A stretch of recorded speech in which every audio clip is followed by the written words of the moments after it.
Nuestro siguiente invitado es el doctor Alfonso Zambrano Pasquel. Él es abogado defensor del expresidente constitucional del país, el economista Rafael Correa Delgado. Un exmandatario cuestionado, se va a un gobierno que se apartó, lo declararon traidor, le pusieron banderas negras en la asamblea, en la despedida al presidente Lenín Moreno, al expresidente Lenín Moreno ya. Y en el escenario quedó un sinsabor enorme, porque en las elecciones, en la votación, definitivamente sacó más del 40% el candidato Arauz, que no eran votos precisamente de él en particular, un muchacho joven desconocido que entró en el escenario, pero respaldado por el exmandatario Rafael Correa, que sigue siendo definitivamente pues un factor fundamental en el debate político diario y su permanente actividad con su bloque ahora, que es uno de los bloques mayoritarios también en la Asamblea Nacional. Eso, indican los analistas, conduce a que se quiera nuevamente retomar este tema que se ha indicado por parte de sus voceros como persecución política. Y qué mejor que su abogado defensor, el doctor Alfonso Zambrano Pasquel, sea el que nos aclare el manejo legal. ¿Hasta qué punto se puede considerar esto un manejo irregular de un indebido proceso como denuncia Lorena? Buenos días al doctor Alfonso Zambrano Pasquel, especialista en Derecho Penal, Criminología y Constitucional y además abogado defensor del expresidente constitucional de la República del Ecuador, Rafael Correa. ¿El proceso de extradición contra el expresidente Rafael Correa es viable, hablando ya en materia jurídica? Buenos días, doctor, lo escuchamos. ¿Cómo están? Muy buenos días a usted, a Emilio. Gracias nuevamente por esta invitación. A ver, cuando hablamos de posibilidad, no vamos a negar que un Estado, y en este caso el Ecuador, tiene el derecho a plantear lo que se llama una solicitud de extradición, que técnicamente denominamos como extradición activa, es decir, ¿quién la pide? Y hay el proceso de extradición pasiva, que es la que recibe el país que es requerido. Pero no es que un procedimiento de extradición es automático. Y aquí hay la continuación de un proceso de criminalización que tiene como base el proceso que se siguió contra el expresidente Rafael Correa Delgado, en el que participan 9 jueces, 7 en la Corte Nacional, 7 jueces transitorios o encargados. Lo que esta situación de ser encargado a nivel de Corte Nacional no existe ni en la Constitución ni en el Código Orgánico de la Función Judicial. Ese es parte del proceso de criminalización mediático y político. El Consejo de la Judicatura de Ecuador nombra y hace actuar a 7 jueces transitorios o encargados. Sobre eso hay un sólido precedente en el Sistema Interamericano de Derechos Humanos que motiva sendas condenas contra el Estado peruano y contra el Estado venezolano. ¿Por qué? Porque se utilizaron jueces transitorios para llegar a condenas. O sea, hay un precedente que será materia en el momento en el que se deba presentar un reclamo ante el Sistema Interamericano de Derechos Humanos. Miren, ¿y por qué digo que no es sencillo? Porque este proceso, cuando sea examinado, una vez que es un proceso concluido, que se dice que entraría en la fase de ejecución, como sería un procedimiento de extradición, aquí hay temas interesantes que el Estado requerido tendrá que examinar. Un tema central es que se violentó en perjuicio del expresidente Rafael Correa Delgado la inviolabilidad del derecho a la defensa, que es una garantía del derecho al debido proceso que está en el artículo 76, numeral 7 de nuestra Constitución, y que en el plexo normativo del sistema interamericano consta en el artículo 8. ¿Por qué es importante? Porque en esta suerte de entrevistas hay que generar información muy objetiva para que sea bien apreciada. A ver, existe el llamado control de constitucionalidad. ¿Qué significa? que hay que respetar, y el control de constitucionalidad significa respetar el llamado bloque de constitucionalidad. ¿Qué es esto? Claro, el Ecuador es un Estado constitucional de derechos y de justicia según el artículo 1 de la Constitución del 2008. Esto significa que hay que tomar en cuenta lo que dice la Constitución y lo que dicen los pactos, tratados y convenios internacionales que han sido suscritos por Ecuador. Por eso se habla también del respeto al principio de convencionalidad. Por eso invoco yo el sistema interamericano. Porque de cara a la realidad en Ecuador, hay el caso Carminiani y Valencia versus Juez de Durán del año 2005, donde se pretendió afectar el derecho a la defensa y la Corte Constitucional paralizó el proceso que se seguía y mientras la prueba no se practicara, no debía continuar.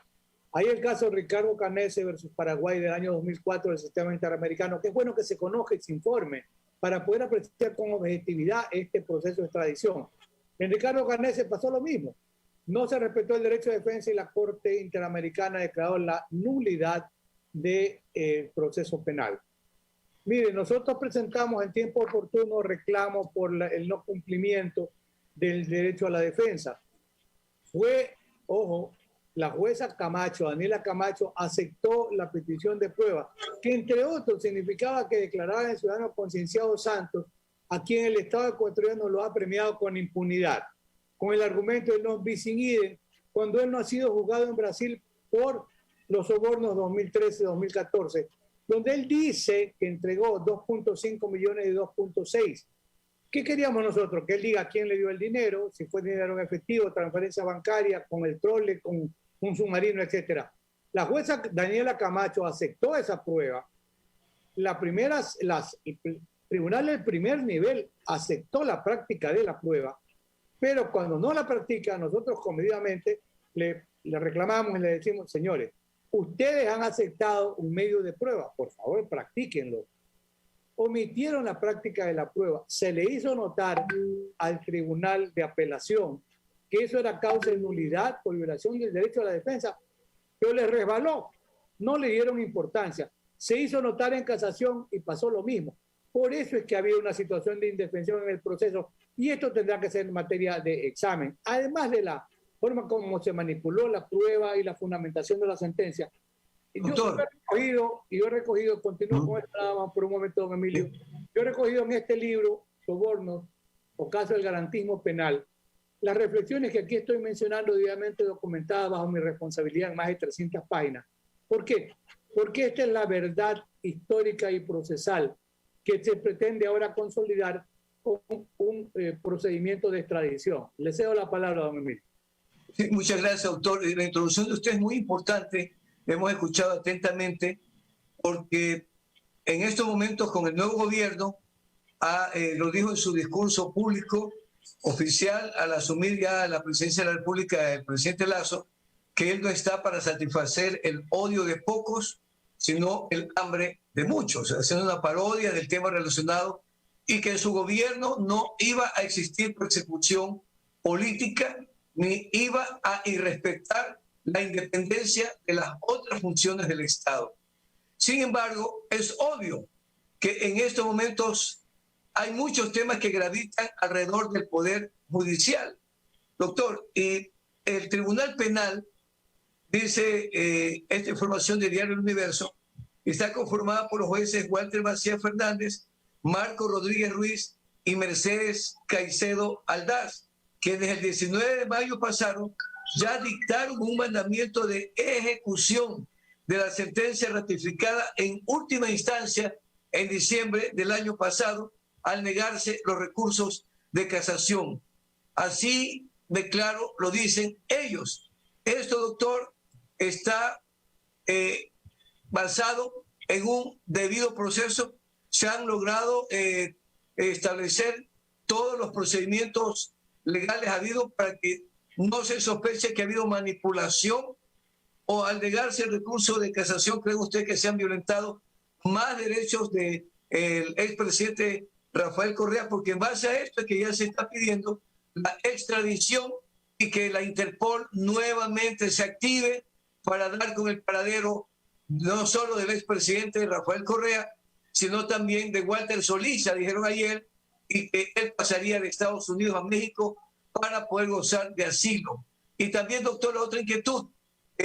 Bélgica no tiene acuerdo, entendemos, de extradición con Ecuador. Es decir, en ese sentido no afectaría su permanencia en Bélgica al expresidente Correa, pero tendría que permanecer forzosamente solo en Bélgica. Adelante, doctor. A ver, vamos a la segunda parte, que es importante también. Retomo una idea. Cuando usted preguntó si se ha afectado o no el derecho al debido proceso, por supuesto que sí. Porque si no se atiende el derecho de defensa, que cuando se habla de debido proceso, ¿qué es? Es hablar del conjunto de garantías que le asisten a un ciudadano. Eso es debido proceso.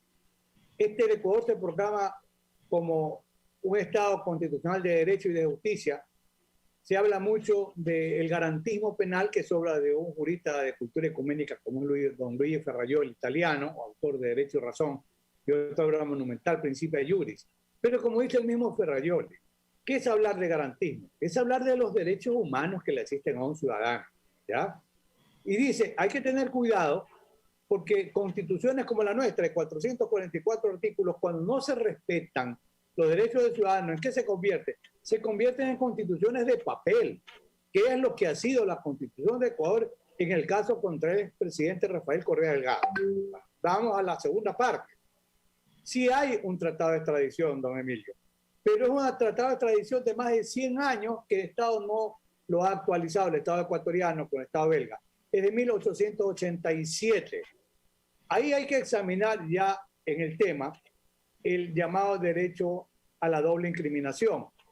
Pero antes de eso hay que recordar un caso reciente. Al cabo de 21 años terminó el proceso penal contra los señores Isaías, sí, Robert y William. Alrededor de 10 años ha intentado el Ecuador la extradición, o intentó, de Estados Unidos. Incluso existe una alerta roja, una prisión preventiva pendiente. Pero se acaba, después de 21 años, de declarar mediante revisión que nunca se cometió el delito de peculado, que fue materia de la condena. Y alguien decía, pero estuvieron efectivamente privados de la libertad. Claro, si han estado fuera de su país no gozaban de libertad. No significa que hayan estado físicamente en los barrotes de la cárcel. Estaban privados del derecho a regresar a su país, donde aquí nacieron. Y hoy el Estado, y aquí habrá mucha más tela que cortar, el Estado tendrá que reparar el agravio inferido durante más de 20 años. Y Estados Unidos, ¿qué ocurría? Cuando Ecuador pedía la extradición, simplemente no le daba curso.